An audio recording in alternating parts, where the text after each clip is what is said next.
salamaki lobby na ba différentes groupes et consorts ba koleka ba koloba tout ça ba harmoniser mais ata bango bazo kotala balingani pété ba kokosa na bango na bango bon mona kité na avant gouvernement bima aw nde makambo elekaki avant ba pesa tabakota ba sala ki bloc INC MLC ensemble pour tokotinda bakombo te bana ba ministère or INC yebite ke ministère bazolo ba yeba to bazwa ba kolelisa ye katombi abete ki botu azubiji akomi kolela.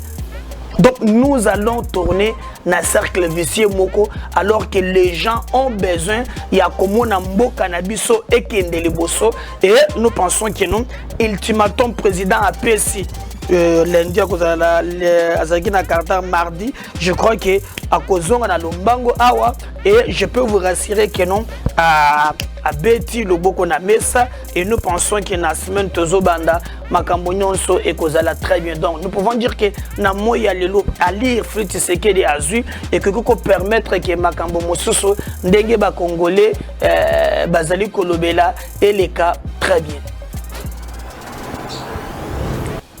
Mais de l'autre côté, Bazolo Kaba Post, de l'autre il y a proté 2023, ba bloquer le gouvernement n'a pas précaution.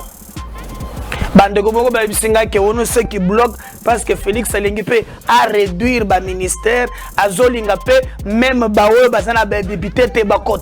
Il a raison. Il a raison de Franck Diongo. Akindre na meeting ya Lamuka zone zete na Sainte-Thérèse. La maman na nzete na mutu babokali mena bazelu nyo sora pour la Félix alors ce ko yo bino boko sala gouvernement oyo zana ba député te hein to longoli yo donc en fait bozolinga ba dota chef Félix na ba ko soutenir ye malamu jo mindongala ata ntambo mwamba chela ki ye barrière na école de filles atali susu na sénate.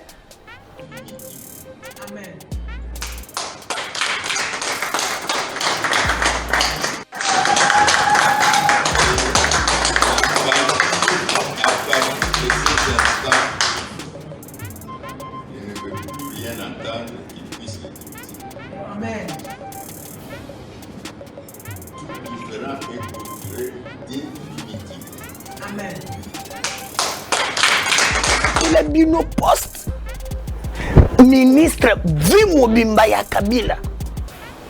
Charles Okoto, gouverneur. A dirigeant Miba. Oh Miba, c'est là qu'il y a Charles Ngaï na l'homme. Charles Okoto la combe.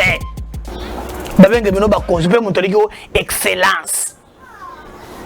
Excellence, c'est Moyibi. Excellence, c'est Lukuta.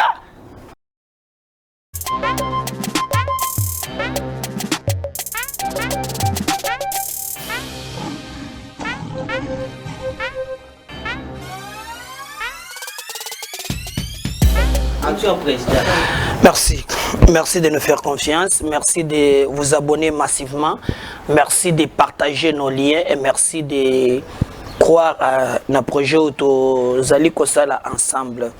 On a Pessimbote, Nabande Kunonsu Bakolanda Biso partout à travers le monde. Et on est toujours reconnaissant à Nyonso Bozali Kosala Ponabiso. Bande Konangai Tokobanda Nabino Lelo Kosolo Nabino. Après tout, Fati tranche. Na désordre na union sacrée parce que union sacrée ce qui Félix Akebakate union sacrée et kokaki komemelaye ba désordre ébélé et on allait revenir na case de départ. Biso na MKBez on informe sans manipuler. Nous vous donnons les scoops et les informations telles que ça se passe. Yango mona katoyaka mingi et pas na bino yeto senga kapé bino comme un contrat au sala na bino avant aussi de regarder nos vidéos. Commencez par vous abonner. Ceux qui vous abonnez, partagez na baninga pe ba s'abonner et bo pese biso makasi ya kokende musika. Toko solo na bino bande kenonga na makambo be mibale likambo ya liboso ezali union sacrée d'une manière générale. Le président de la République Aouti Kolongo depuis la semaine passée à Kotana que lundi na président Yakarta et ça pour la première fois que le président africain Bayambaye beaucoup de critiques ndengini nazali ko voyager, mais je vais seulement préciser na bato. Les intérêts ya mboka baganyaka toujours à l'interne. On peut aussi gagner les intérêts à l'extérieur du pays. Na mokili ya lelo, le monde est devenu un village planétaire. Mais balobi peteke pona ba investisseur baya esengeli kaka président bimate. Ba investisseur bango moko balukaka le pays stable où il faut mettre des moyens. Il y a ce qu'on appelle le climat d'affaires. Lorsque le climat est à malamu, conditions est à malamu, mbongo lingaka makelele te. Monto ebi ke soka tcheba million na ye ana chance ya ebatelama stabilité politique ezala insécurité ezala te okomona na yango okomona ke bato bakozala tout le temps bakoya na bambongo awa. Donc il ne suffit pas seulement que se déplacer pour être investisseur baya, sinon pas tout le pays maintenant ba voyager. Mais lorsque tu créer climat normal où vous allez ko rassurer bato ya libanda, un pays où il n'y a pas la corruption. Je vous donne un exemple. Nayambaki Bande Komoko, bagenda ko investir en Afrique du Sud. Il a créé une société na moi mouké où il a traité ba jina ba consort. Il s'est déplacé à Kendo en Afrique du Sud. Il a donné l'emploi même pas na ba 13 ou 15 personnes.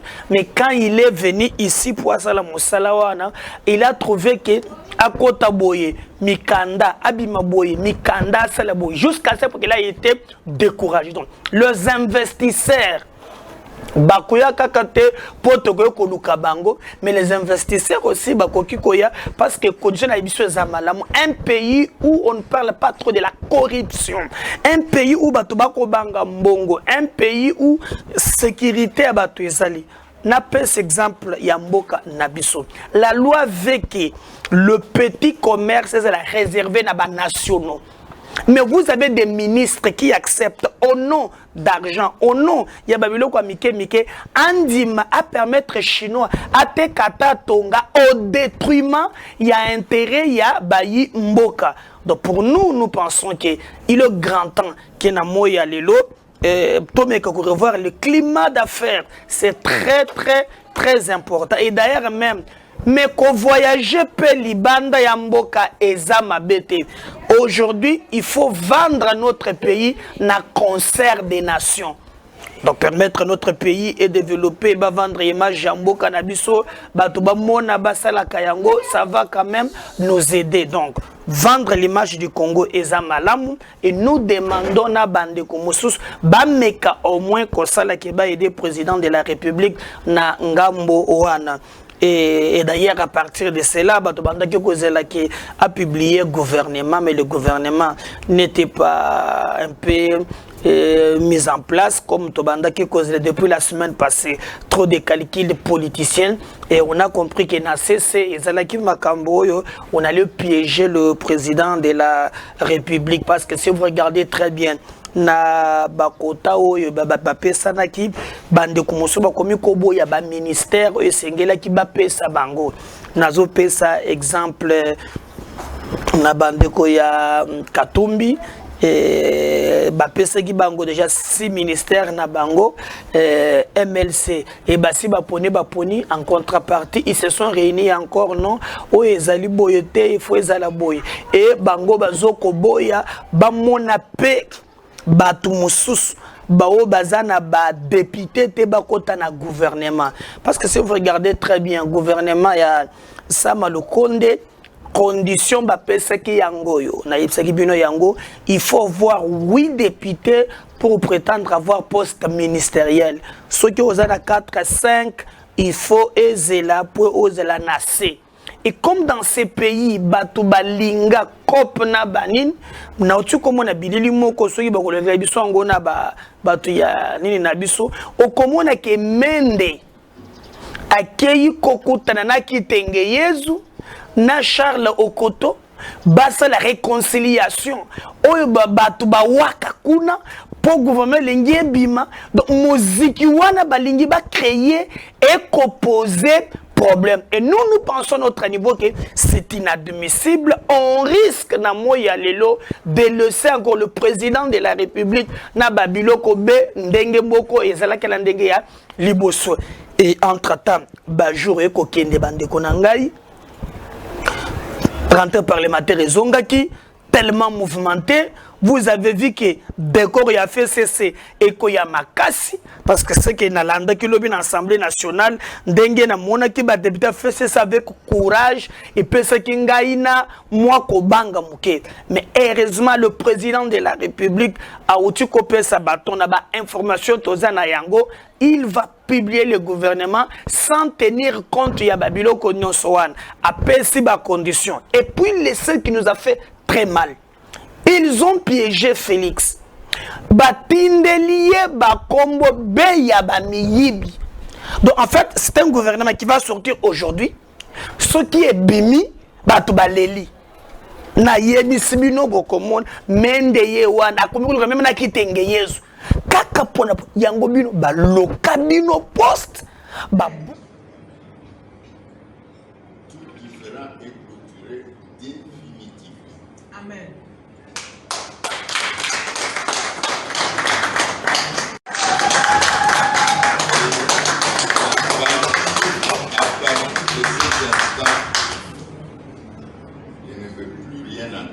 Qui puisse le diviser. Amen. Tout différent est clôturé définitivement. Amen. Il a mis nos postes. Ministre Vimobimba ya Kabila.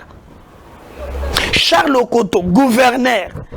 A dirigeant Miba, Miba, c'est là qu'il y a Charles Ngaïna, je me souviens, Charles Okoto, la combe. Nous avons combo en Rwanda. Mbongo bulia kango na kisi. Oboza la soki oza na poste moi ta mukete autour de l'ambassadeur ya Congo na Chine. Combine la be Kabila. Mais cette classe politique non classable, cette classe politique oyo kopesa na sposa ko sanza. C'est inadmissible, ne comprend absolument rien. C'est pourquoi Bisoto lobby et koki koza la bongote et Fati a tranché na liste batindeli auti ko zongisa a yebisi bango bazo pesa ye 40 ba pesa bango 48 heures dans les 48 heures ceux qui va harmoniser ba liste na bangote le président de la République a publié gouvernement et la plupart na bango ba kozala surpris et nangambo mususu nous apprenons que bango baza mécontent. Finalement, union sacrée yango et ali moziki et zali pona intérêt ya Congo ou bien union sacrée eza pona bolamu ya ba congolais.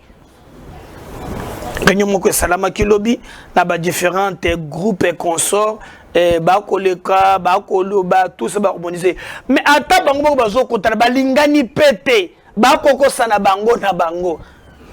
Bon mon a quitté na avant gouvernement bima aw nde makambo elekaki avant ba pesa tabakota ba sala ki bloc INC MLC ensemble pour tokotinda bakombo te bana ba ministère or INC yebita ke ministère bazolo ba yeba to bazwa ba kolelisa ye katombi abete ki botu azubiji akomi kolela.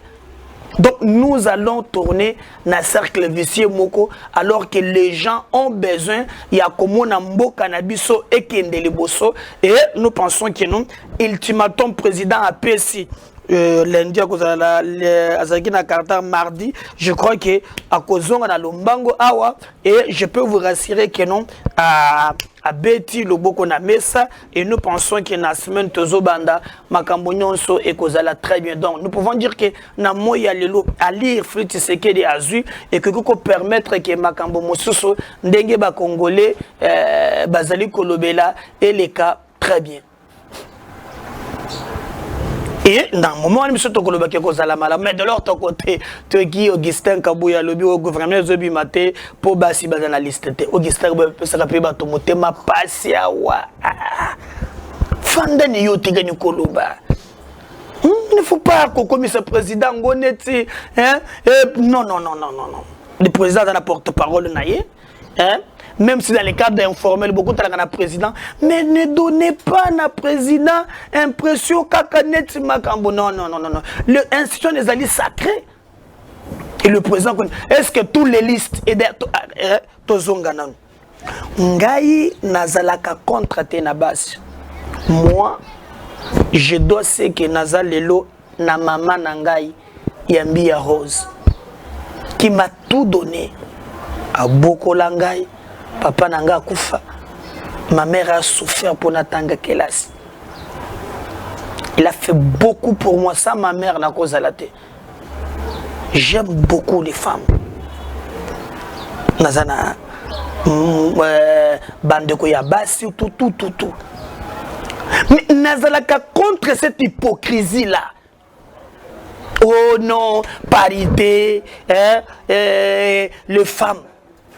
Est-ce que Mbappé Sakamoto poste pour Aza femme ou bien le gouvernement pour Kota, il faut là au moins quelqu'un où vous allez mériter. Je donne un exemple. Si vous voyez, aujourd'hui, nous prenons, il y a une femme, on appelle cet exemple là, qui s'appelle F. Bazaïba, moi aussi, au Télémissi Ao. Vous prenez mobile, il s'en va au Télémissi Ao. Mobile, entre les deux, F. Bazaïba, moi aussi, il s'en va mobile, beaucoup pour nanan. Pour le comprenez F. Bazaïba. Il s'en va mais pour les parce que Bazaïba, on ne l'a pas pris en tant que femme, mais parce que c'est le mouton et les kosala. Alors, nous revenir na biloko zalaka toujours parité et consort. Et puis, Basso, Bazaïba, 15. Inagosi, Jeannette Kabila, Ariette Ouamou, hein, alors ceux qui 10. Égalité. So Bazaïba poste na maman na bango, bagé kosala bisengo. Mais il y a des femmes qui sont bamboka. Oh, qui parlent bangote. Ces femmes marient cher, bazar. Qui parlent bangote. Alors nous ramenons biloko na débat au gouvernement est limité parce qu'il faut bâtir basi et ça mensonge. Moi je suis d'accord basi bazala, mais parce que baza basi me to bunda na bango na arme égale. Ba maman na bise nde ba violaka. Mais banyokolaka na makambo na biso ba homme politique et comment expliquer le basé ça le gouvernement tous les responsables politiques balingi ko proposer ba cité basé proposer Kamibane est-ce que les amours ont numéro de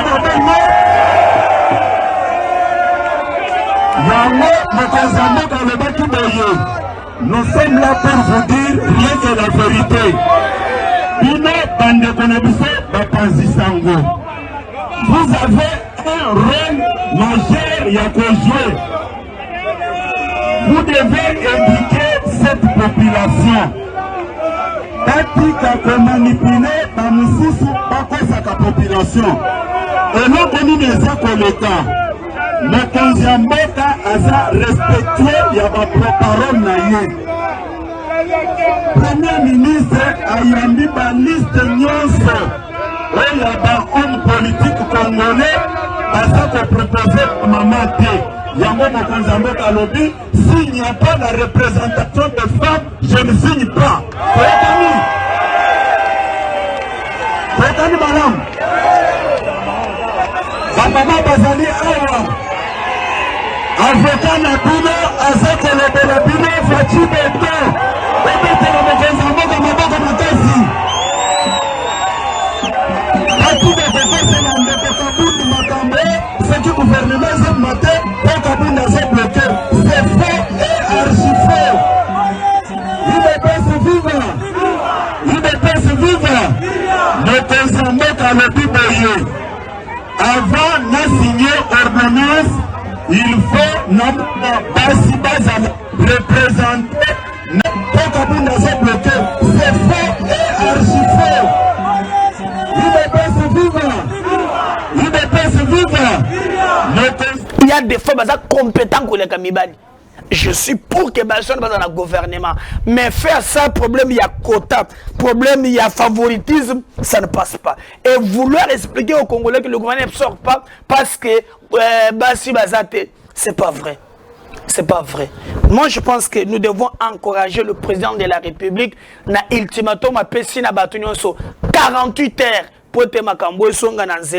48 heures publié au gouvernement, je pense que et Azonga Bessimate. Est-ce que vous savez, Bande Konangai, que tant que toko sala na bino émission, Bande Komususu Bazana Est, Bazo continue quoi? Et l'expérience nous montre que le gouvernement nyonso démissionnaire, la plupart na bango ba gouvernement démissionnaire batika la kabeko kaka musolo. Vous avez vu tango caméra yé papa caméra na makambo ya gouvernement démissionnaire ya vie Bruno Tshibala Nzenze. Mwana makambo ele kaki moma wana kanyake tamboli ya kosakana te. Awa pe na ko ebiso pe directeur de cabinet soki Guilin. Ayo pe chile jelu eye. Gouvernement a démission. Donc le peuple, moi je pense, président, il y a un gouvernement, un colonie. Donc gouvernement, tout le monde, on dit que gouvernement. Et en 2020, il y a un mandat à Félix. Alors, ce qui n'est pas solitaire, c'est très grave. Est-ce que vous voyez que tu dois trancher. Mais déjà, le gouvernement est menacé dans l'Assemblée nationale. Vous voyez position en boss. Le gouvernement va ébima, il faut tenir compte, il y a un équilibre pour ce gouvernement ébimi et il y a une union sacrée. Donc, les chantages. Donc, il doit se plier dans la caprice, il y a un individu. Mais c'est le président de la République. Moi, personnellement, je vous encourage. Dans l'ultimatum, ceux qui vont citer, je pense que la fois passée, le salut du peuple, c'est la loi suprême. Sinon, pas toko tourner, c'est comme et bomona qui même tango, que Moïse Katumbi a comme premier ministre. Mais qu'est-ce que vous avez observé? Alinga kite, alobaki, akokota na yete, pour nanini, laisser au président de la République apporter bilan jusqu'en 2023. Mais de l'autre côté, Bazolo Kaba Poste, de l'autre côté, pour 2023, va bloquer le gouvernement n'a pas précaution. Ceux qui bloquent parce que Félix Alingipé a réduit le ministère, a Zolingapé, même Baoue, Bazana, député Tebakot. Il a raison. Il y a raison de Franck Diongo. A qui est dans meeting à la Moukazouan, zété na Sainte-Thérèse. La maman na zété na Moutou. Baboukabi mona bazelu. Nous sommes pour la Félix. Alors, ce qu'on y a vu dans le gouvernement, on y a des députés, tout l'ongolio. Donc, en fait, vous avez un chef Félix, n'a pas soutenir rien malam. Joe Mindongala, Ata, Ntambo Mwambachela qui est barrière na école de filles, avec le sous na Sénat. Donc, il y a beaucoup, il y a des gens qui ont l'idée en soi. Bazana balié boni. Mais Bino Félix en otage n'est pas entré au gouvernement que celui qui a 8 députés. Non. D'ailleurs, les dangers. Bomuninga na salaki matinée. Zoa matinée batonga na memiwan. Na ko battre ba politicien belé. Na ko télé. Lelo. Bon yo ko tanga na sanga bonga. Ko tanga ko nyongi na bitakwir. Na leki bango na musika. En termes de popularité. Il y a des gens aujourd'hui au Bakoki au Zangana gouvernement pensaient que Batia président n'est pas entré au gouvernement, que celui qui a 8 députés, Félix Sali Yango a tombé dans piège de la bango et Félix a tranché à lobby à Kolandabaka pour son atteint 48 heures, il publie le gouvernement. Oh yo, à Kolingate. À moins qu'Azonga s'y met, je ne sais pas. À moins qu'Azonga, c'est parce que tout le monde a autogenda qui a un gars publié dimanche.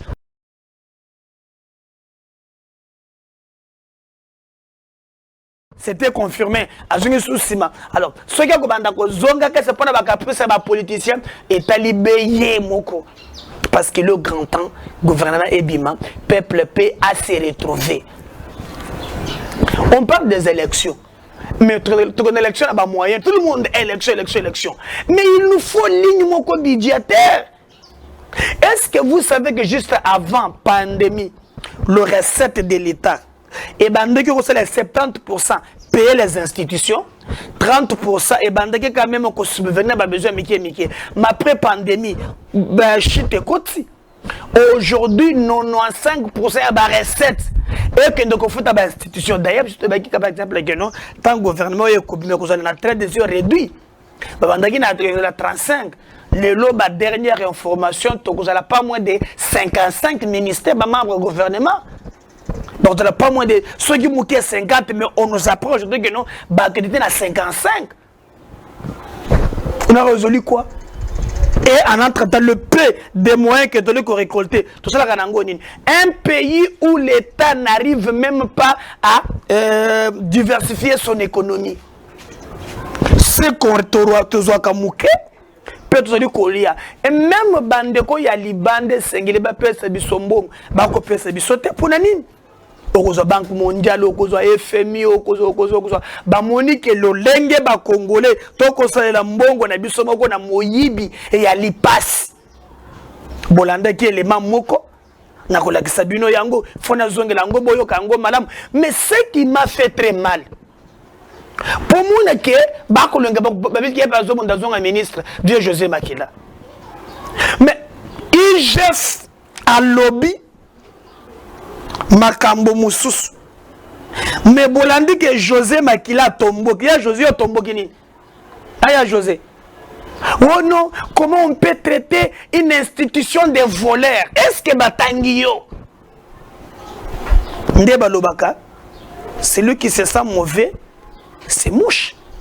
Batangi yote na kolinga boland ije falobi batumusu bazalaki na entreprise publique balongwe kuna na mbogo ya corruption bako se faire lire na mboka aprende bazwi mbongo na bakomi ko salango peuple. Mais il y a José Tomboki. On nous comment on peut traiter une institution de voleurs. Il y a aussi silika pour les gambonines. Motolanda IGF après tu comprendre que non. IGF n'a rien dit. Atangi kombo na yete. Mais il y a aussi silika pour les. Même mokolo eli kambu ya ntambwe mwamba. Il y a José na ko pekisa yo na bengo 3 fois. Il y a José. Na ko pekisa biloko wana. Même mokolo ya makambu ya ntambwe mwamba. Otomboka na Sénat. Yo lingo tali se yo tekeli fidèle de fidèle. Te bongo eli malamu te. Biso tozo senga le gouvernement qui va sortir, et un gouvernement qui a un gouvernement qui va travailler pour l'intérêt du Congo. Ba français te ngana ki yakatana ki tete latana ki mbala. Mais Congo est bon. Ba terme ya makasi wana warrior, inflation, macro tout ça. Torengi angote. Torengi un gouvernement qui va mobiliser les recettes pour l'intérêt général. Si vous suivez cet élément, vous comprenez pourquoi Makila Tomboki. On revient, nous allons chuter na émission Nabiso ya Mokolo. Yalelo. Députés provinciaux, bazu mandat, comme sénateur, yibimbo on a entreprise, ke sali campagne population a yebité que yibia on a Kinshasa, ça la campagne pour na village, villageois yebité au moyibi munene, bazu voter. Alors si quoi bazu immunité, ale koti kata parlement. Pour na Rolande la bawana procédure les amoulaï.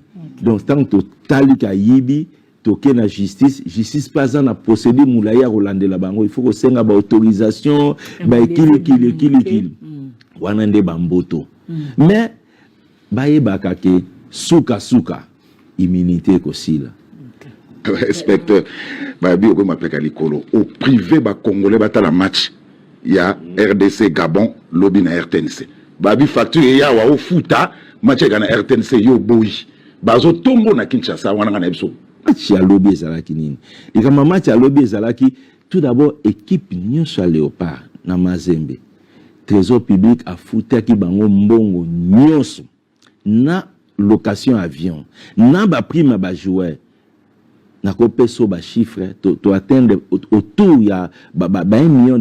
C'est un grand sacrifice que gouvernement a salaki wana balobeli angote a pesaki motivation. Sikoyo match ezali na 17h to monika kanaba 14h a demande à paiement et non ba futa pona retransmission pona retransmission ya match. Tout d'abord le lengi ya ko sala wana likambo ezali na 17h yo bimina, c'est comme si nzungu ngwa l'état ezala kaka après à tout moment wa bimina likambo na ye to moni kaka basengi biso ono bino batu bozo ko tal to laxi bino tozo futa retransmission. Combien match? Combien retransmission? $400,000. Programme 320 000 €, soit $400,000 qu'on devait payer pour la retransmission en match. Tout d'abord, montant $400,000. Puis, bon, fout à mon anani. Tant tout ça, le paiement total, à l'État, il faut tout foutre na bénéficiaire, il faut ça bien identifier. Tout le monde a que bénéficiaire, c'est un individu. Et ça, société, agence, RTNC, voilà, peu importe. Et ça m'a bêté, et ça individu. Puis, tout RTNC. Boni match yango ya lelo, et au bandana 2 heures du temps, misolo il faut bima $400,000 pour la retransmission. Tout si pe beyano RTNC. Totuni to bengi pe ministre ya sport. Totuni boni kaka à 2 heures ya match $400,000 pour ba congolais balanda match. To super réponse. Totuni conclusion nango nini? Conclusion nango gouvernement congolais a foutaki depuis 2019 bambongo pour la retransmission en match mbongo wana ezali valable jusqu'à fin 2021. Donc éliminatoire oyo eza déjà na package où le gouvernement a foutaki $780 000 akogai pe aux Argentines ba pesi code et tentareka po bango ba vandia bazana bango bana matonge bana bazana kabatwa bato zonga to futa mbongo te bazana kaka na matonge et tout oyebike match kute betame na ngoto komiti na 15e minute bazo benga kaka po mbongo wana match comme la 15e ba mené biso déjà 2-0 ba et de toutes les façons c'est dans ces contextes au mona kabato balingaka batika gouvernement te atombo ki bino moko bo comprendre. Mais maintenant un pays où bazo sakana na mbongo boy mboka mobile oyoki 400 000 bazo bloquer gouvernement pour bango bazal. Mais nani boton bango pe mitone nani ayebisi bango que les Congolais za bilanga na bango grave. Monsieur le président de la République, ngai personnellement n'allez que soutenir la démarche one gouvernement est bim. Parce que ce que le gouvernement est bimi, nous allons nous battre même à niveau ya maximiser la recette. Total à combien est en compte pour les élections. Total à combien. Même le partenaire Yalibanda, il faut pas négocier avec un qui sera mis en place. Ndenge to ibisa ki on a matiné na biso keno et sengeli semaine bi sa gouvernement il le granté sa gouvernement ultimatum na yo moi j'appuie kozonga ndesi maté parce que ce que l'andi asali yo monto koza la comptable mais nous les autres nous devons à notre niveau nous mobiliser quoi ça va tourner que trop c'est trop il faut pas penser pe la population parce que pas c'est l'équipe na salaki bande konangai na Kanluka. Ce que j'ai vécu là-bas, c'est invivable. Excellence. Excellence, c'est Moyibi. Excellence, c'est Lukuta. Allez-y voir. Na moni condition. Na Kanluka quartier 3. Waouh. Il faut pleurer. Il faut pleurer. Na kei na moni bato bazo bundela 500 francs na moni bato bali kolia ka mwali ka moko ba kati mukeboyi bazo tekango na kwanga otali muntu toza na mboka nini. Mais quand les petits arrivent bazo mela bango banzembo moko bisinga président to koma kaka boy ndenge boye tikela bingana mbongo kutekela binote. Tout le monde peut être Congo changer. Mais c'est impensable, bande konangai. Mais bah bazana gestion mboka, makanisi ailleurs. Kosala obango balingi. Battons-nous ces pays que Dieu nous a donnés. To Tobongisango Malam. Parce qu'un jour, Dieu nous demandera qu'avons-nous fait de notre pays? Qu'avons-nous fait de notre pays? Des tractations pour Eleki. Yozo Mouna Temboso. Bapesier confiance. Na Félix. Azongeli bizali ya citoyen Mboso ya MPR. Bizali ya citoyen Mboso ya FCC. Comment mon tokoki koboya? Majorité échangée, mais est-il na bago parlementaire yakala? Qu'on soit les kozonga des sous. Motion balobi en gestation. Ba wana ka ba politicien. Mais muto azana kaluka, muto azana mokali.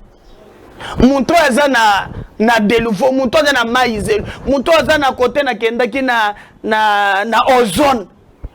Situation na yé. Ekoya mokolonim. On assiste là-bas. Et puis, regardez la France, comment on a Liptium. Ndeni. Parce que, vieux, la français m'a cassé.